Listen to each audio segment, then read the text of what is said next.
मेरा बड़ा इंटरेस्ट है ई गेमिंग में। मैं आपका है? बिल्कुल है, एब्सोल्युटली। आप कौन सी गेम्स खेलती रही? कोई आप कंप्यूटर गेम्स, कोई इंटरनेट गेम्स सब खेलती रही? मुझे याद है अटारी और सेगा सबसे पहले। बहुत पीछे चली गई। हाँ, और सबसे पहले इतनी क्रेजी हूं मैं। जस्ट इमेजिन ई गेम्स के I now play on PS4 और मैं कॉल ऑफ ड्यूटी और तमाम गेम्स मतलब कॉल ऑफ ड्यूटी की प्लेयर भी मैं कॉल ऑफ तो हमारा ही तो आज पता लगा हमारा मुकाबला होना चाहिए। खैर, पाकिस्तान में ई गेमिंग को फरोग देने के लिए इस्लामाबाद में ई गेमिंग का मुकाबला हुआ जिसमें शहरियों ने बड़ी दिलचस्पी ली। 5 इंटरनेट गेम्स उसमें शामिल की गई थी और इसी दिलचस्प मुकाबले के बारे में जानने के लिए कि इसमें क्या कुछ हुआ, ई गेमिंग में सब पाकिस्तान कहां खड़ा है, हमने आज राब्ता किया, हमें शो में ज्वाइन किया है मारूफ अदाकार, गुलकार, मेजबान फखर आलम साहब ने। फखर आलम साहब, बहुत शुक्रिया, आपको शो में खुशामदीद कहेंगे। सबसे पहले तो आपसे ये जानना चाहता हूँ कि ई बहुत जिक्र हो रहा है पाकिस्तान में, बहुत सारे बच्चे भी इसमें जो है वो दिलचस्पी भी ले रहे हैं, साथ साथ आगे भी आ रहे हैं। तो पाकिस्तान इस वक्त ई गेमिंग में कहां खड़ा है? अस्सलाम वालेकुम, आपको सुबह बखैर। जनाब, ई स्पोर्ट्स और ई गेमिंग के हवाले से पाकिस्तान एक बड़ी ज़बरदस्त जगह पर इस वक्त खड़ा है, क्योंकि बैनुल-अक़वामी सतह पर ई स्पोर्ट्स या जो गेमिंग इंडस्ट्री है वो बहुत तेज़ी से ग्रो कर रही है। इस वक्त तकरीबन 300 अरब डॉलर की ये ग्लोबल इंडस्ट्री है जो कि पिछले 3 साल में ईयर ऑन ईयर 900% के रेट से ग्रो कर रही है।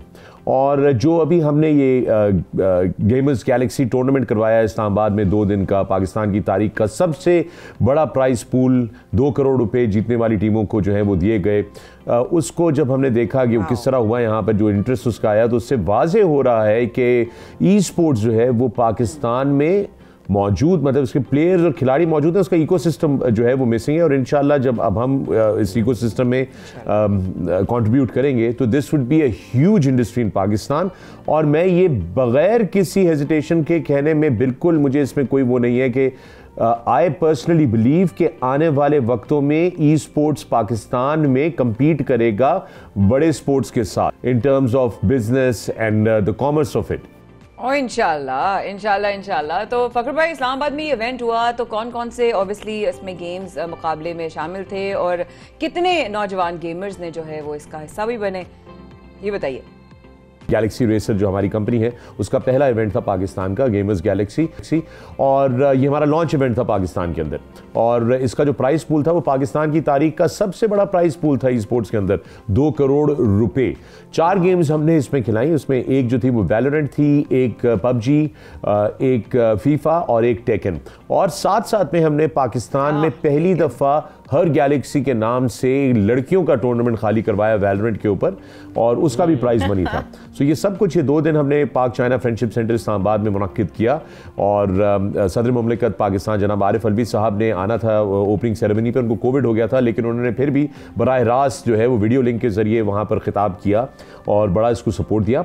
और तकरीबन 1 लाख जब हमने ये इवेंट अनाउंस किया था तो हमने पहले कहा था कि आप लोग ऑनलाइन क्वालिफायर्स खेलेंगे, तो हमारे पास कोई तकरीबन 1,16,000 या 17,000 रजिस्ट्रेशन ऑनलाइन जो हुई थी। 160,000 में से कुछ ड्रॉप आउट्स हुई थी जो कि कंप्लीट रजिस्ट्रेशन नहीं थी। 1,16,000 में से फिर वो लड़कियों ने खेल के पूरे पाकिस्तान में से हमने शॉर्ट लिस्ट किया तकरीबन 140 प्लेयर्स, जिनको हमने फ्लाई आउट किया, उनको होटल में ठहराया, उनको यहाँ पर फिर लैंड लोकल एरिया नेटवर्क के ऊपर जो है उनको आमने सामने किया और उनको आपस में कम्पीट कराया। ये याद रहे कि जो अभी तक ई स्पोर्ट्स पाकिस्तान में हो रहे थे तो वो बड़े अच्छे टूर्नामेंट्स भी हुए हैं जो मैंने सुना है, मैंने देखे नहीं थे।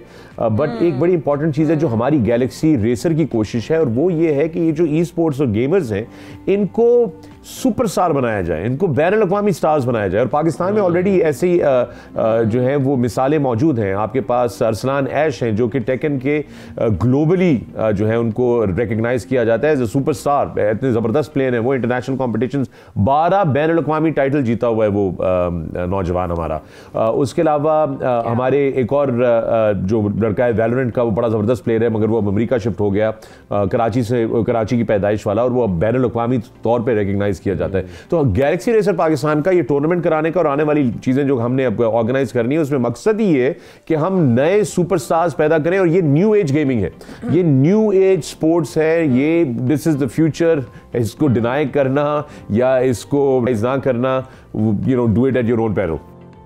बिल्कुल बिल्कुल सही कह रहे हैं आप फखर भाई के ये न्यू एज गेमिंग है और दौर बदल रहा है। और जैसे कि आप कह रहे हैं कि ये बड़े स्पोर्ट्स के साथ अब compete करेगा ये मुकाबले जो हैं और जो ई गेमर्स हैं खास तौर पर। और हम देखते हैं कि अब दौर इस तरीके से बदल रहा है कि पहले तो वालिदैन गुस्सा करते थे बचपन में कि बच्चे क्यों गेम्स खेल रहे हैं, लेकिन अब ये बहुत बड़ी इंडस्ट्री बनने जा रही है। तो जिस तरीके के इवेंट अब कराए जा रहे हैं इस्लामाबाद में, इन इवेंट्स का कराना कितना जरूरी है फखर भाई? मैं तमाम वालिदैन को बस ये मशवरा दूंगा, गुजारिश करूंगा कि अपने बच्चों से बात करें। ये जेन जी है, ये मिलेनियल्स नहीं है, ये जनरेशन जी है। जब बचपन में ये बड़े हो रहे थे, जब ये बोल नहीं सकते थे, तो बहुत सारे वालिदैन ने अपने फ़ोन जो थे उनके सामने कार्टून लगा के रख देते थे। आपने इनको स्क्रीन पे इंगेज किया। हम सब ने, मतलब ये हमारी रिस्पॉन्सिबिलिटी है, मेरे भी बच्चे हैं वो भी इसी तरह इंगेज हुए स्क्रीन के अंदर। अब इनको इनकी स्क्रीन से दूर करना जो है वो बड़ा मुश्किल है। ये डिजिटल स्पेस के अंदर ऑपरेट करते हैं। इनको आने वाले वक्तों में ये क्रिप्टो करेंसी की बात करेंगे, वहीं पे पेमेंट करेंगे, उनका बैंक भी वहीं पे होगा। मेटावर्स बन रही है, लोग मेटावर्स में प्लॉट खरीद रहे हैं, घर खरीद रहे हैं, दुकानें खरीद रहे हैं कि हम मेटावर्स के अंदर या वेब 3.0 के अंदर, ये सारी दुनिया जो है तब्दील होने वाली है। इस तब्दीली को समझिए और मेरी गुजारिश है कि आप अपने बच्चों को, अगर उनकी गेमिंग के अंदर उनका कोई इंटरेस्ट है तो उनको सपोर्ट कीजिए। हाँ बिल्कुल, उनसे कहें बेटा पढ़ाई के ऊपर तवज्जो दें, उनकी फिजिकल एक्सरसाइज पे तवज्जो जरूर करवाएं, लेकिन अगर वो गेमिंग में सीरियस है तो उनको सपोर्ट करें, क्योंकि ये एक बहुत तेजी से बढ़ता हुआ जो है सेक्टर है, बहुत बड़ी इंडस्ट्री है और इसके अंदर बहुत सी कामयाबियां आपके बच्चों को मिल सकती हैं। और इसमें याद रहे कि ये, चूंकि इसमें आपका मैन टू मैन या फिजिकल वो नहीं है कांटेक्ट, ये सारा वर्चुअल स्पेस के अंदर है। तो इसमें जो है ना वो बड़े कद वाले का और छोटे कद वाले का या गोरे का और किसी और एक देसी का आपस में मुकाबला जो है वो बिल्कुल कांटे का और बराबर का होता है। एंड देयरफॉर उनकी opportunity to shine more and to be able to the world बहुत ज्यादा इंक्रीज हो जाती है। तो आप प्लीज अपने बच्चों को समझें। Absolutely absolutely. फखर भाई ये बताइएगा कि क्या कुछ ऐसा प्लान है कि पाकिस्तान के जो अच्छे गेमर्स हैं, जैसे कि आपने इतना जिक्र किया और इतने अच्छे अच्छे गेमर्स के नाम बताए, उनको इंटरनेशनल इवेंट्स तक उनको लेके जा सके, उनको पहुंचा सके, उनको वो एक्सपोजर मिले जो एक्चुअली इसके वो हकदार भी हैं? आई बिलीव आने वाले जो अब 2 हमारे जो बड़ी अनाउंसमेंट्स हैं इस साल की, उसमें है जनाब, हम पाकिस्तान की सबसे पहली प्रोफेशनल ई स्पोर्ट्स लीग लेकर आ रहे हैं जिसका नाम है supreme galactic league.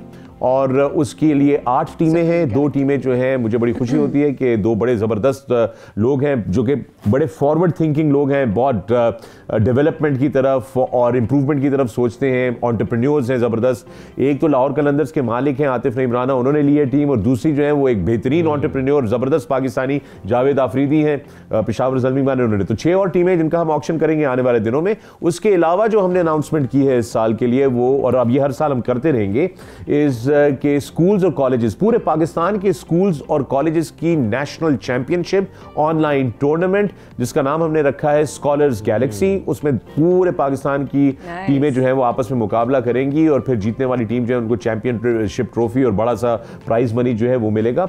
So these are ये हमारे प्लान्स हैं और इधर से ही हम फिर आइडेंटिफाई करेंगे उन प्लेयर्स को जिनको हम साइन अप करेंगे अपने पास गैलेक्सी रेसर इंटरनेशनल में। गैलेक्सी रेसर उनकी तरबियत बेहतर करेगी, उनकी कोचिंग, इंटरनेशनल कोचेज एस्टोनिया से, साउथ कोरिया से, जापान से, यूरोप से वो उनको कोचिंग करते हैं। ऑलरेडी हमारे बहुत सारे प्लेयर्स हैं जिनकी हम कोचिंग करवाते हैं दुनिया भर में। So we want to do that and take you international, make you global. नहीं वाकई फखर भाई ये प्लानिंग तो आप लोगों की बहुत अच्छी है, प्लान ही बहुत अच्छे हैं और जिस तरीके से आप बता रहे हैं जो टीम्स खरीदी जा रही हैं ये तो बहुत अच्छा हो जाएगा। पीएसएल की तरह अब ये टीम्स भी खरीदी जाएंगी और एक तरह से इसको प्रमोशन मिलेगी ई गेमिंग को। सर ये भी बताएं कि किसी भी चीज को, वाकई रेवोल्यूशन है ये, कि किसी भी गेम को प्रमोट करने के लिए, इवन हम पीएसएल की बात करें या हम ई गेमिंग की बात करें, स्पॉन्सर्स बहुत जरूरी होते हैं। सबसे पहले जेहन में स्पॉन्सर्स आते हैं, तो स्पॉन्सर्स की कितनी जरूरत है ई गेमिंग में और उसके लिए खासतौर पर क्या किया जा रहा है और नौजवान गेमर्स को स्पॉन्सर कैसे किया जाएगा, कौन करेगा? जी बिल्कुल, स्पॉन्सर्स की बड़ी ज़रूरत होती है आपको ई गेमिंग के अंदर भी, जिस तरह हर स्पोर्ट्स में होती है। देखें जहाँ जहाँ स्पॉन्सरशिप है वो स्पोर्ट जो है बड़ा थ्राइव करता है। आप देख लें पाकिस्तान में क्रिकेट के ऊपर जो है वो हर स्पॉन्सर की बड़ी तवज्जो होती है। हर स्पॉन्सर जो चाहता है कि क्रिकेटर उनके इश्तेहार के अंदर हो, हर स्पॉन्सर चाहता है कि जब PSL हो या कोई सीरीज़ हो तो उस पर उनका बिल वहाँ पर बाउंड्री पे बोर्ड लगा हो, उनके TV पे इश्तेहार आ रहे हो, उनके नाम का मैन ऑफ द मैच हो, मैन ऑफ द सीरीज़ हो, एक्सेट्रा एक्सेट्रा। उसी तरह इस खेल में भी स्पॉन्सर्स की जरूरत होती है। लेकिन हम एज गैलेक्सी रेसर अपने खिलाड़ियों में इन्वेस्ट करते हैं। अगर स्पॉन्सर ना हो तो हम उनके सारे अखराजात उठाते हैं, हम उनको तनख्वाह देते हैं, हम उनको ट्रेनिंग के लिए जो उनकी पैसों के खर्चे होते हैं वो हम उठाते हैं। जब हम उनको पाकिस्तान से या उनके जिस मुल्क से भी, चूंकि दूसरे मुल्कों के भी हैं, उनको कहीं ट्रैवल कराते हैं तो उनका होटल का खर्चा, उनका ट्रैवलिंग का खर्चा, उनका खाना पीना, सारा कुछ जो है वो हम प्रोवाइड करते हैं। एंड ऑफ कोर्स फिर हम उनके पार्टनर बन जाते हैं उनकी इस सारी काविशों के अंदर।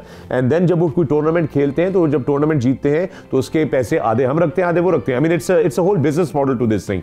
सो और हम अभी, मैं खास तौर पे पाकिस्तान में जो स्पॉन्सर्स मौजूद हैं उन सब से गुजारिश करूंगा कि become part of e sports now.